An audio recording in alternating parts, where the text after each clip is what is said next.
लग्नानंतर होईलच प्रेम या मालिकेत 4 एप्रिलच्या भागामध्ये आपल्याला खूपच इंटरेस्टिंग स्टोरी बघायला मिळणार आहे. नंदिनी तिचा आधीचा जॉब कंटिन्यू करणार असते. त्यासाठी ती निघाली असते आणि तिला सोडायला जीवा पण जात असतो. आणि मग तेवढ्यात मालिनी नंदिनीला म्हणते, नंदिनी तुझा आज ऑफिसचा पहिला दिवस आहे, तर जाताना जरा मंदिरात जा आणि मग ऑफिसला जा. ती म्हणते हो. तेवढ्यात तिथे एक छोटी मुलगी येते आणि म्हणते काव्या बहिणी कुठे आहे. तर ती मालिनी म्हणते अगं असेल तिच्या रूममध्ये. तर तेवढ्यात नंदिनी म्हणते काय गं, काय काम आहे तुला, काही काम आहे का काव्याशी. ती म्हणते नाही मला काही काम नाही आहे, काव्या बहिणीची मैत्रीण आली आहे खाली तिला भेटायला. तर नंदिनी म्हणते हो ठीक आहे मी भेटते तिला. मग नंदिनीला वाटते की जीविका आली आहे.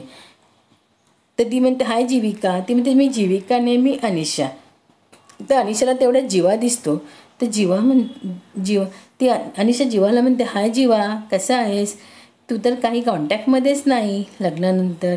तुझं लग्न झालं आम्हाला कळलं, म्हणून तुला लग्नाबद्दल काँग्रेस.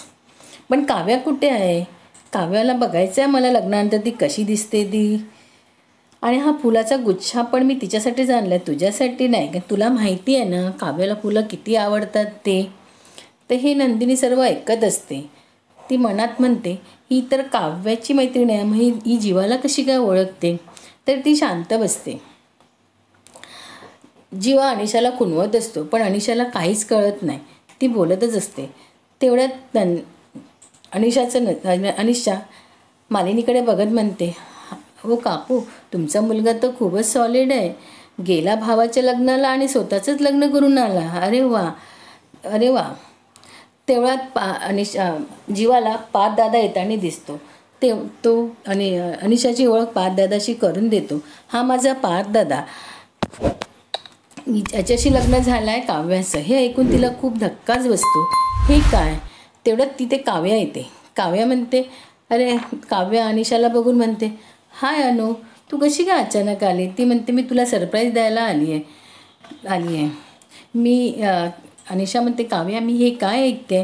ती म्हणते हो, माझं लग्न पाठशी झालं आहे आणि जीवाचं लग्न नंदिनी ताईशी झालं आहे.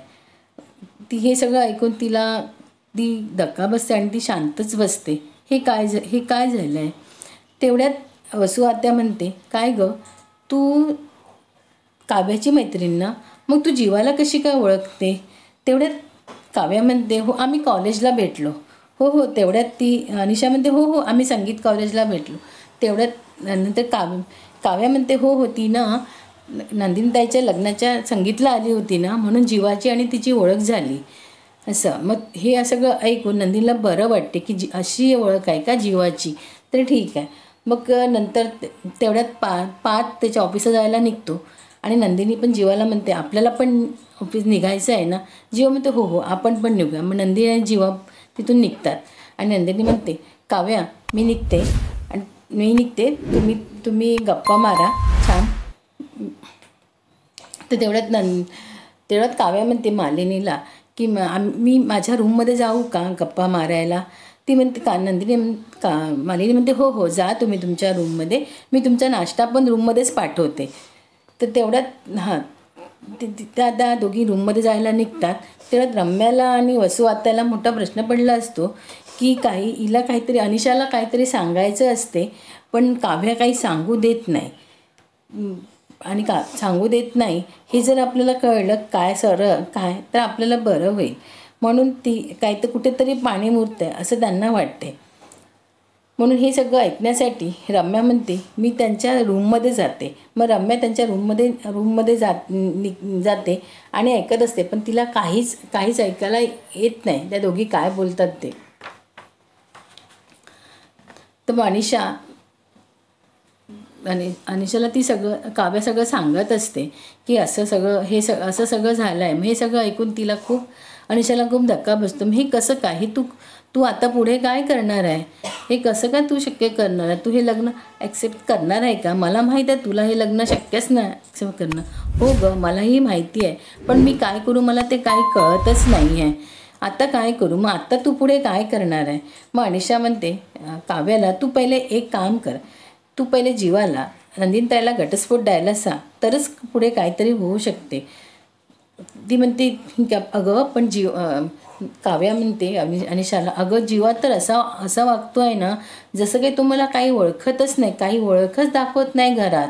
मग मी काय करू, मला काही समजत नाही आहे. आता बघूया पुढे काव्या जीवाची आणि तिची गोष्ट घरी सांगेल का तिच्या प्रेमाबद्दल, काय यासाठी बघत राहूया पुढील एपिसोड. लग्नानंतर होईलच प्रेम आणि असेच छान छान व्हिडिओ बघ.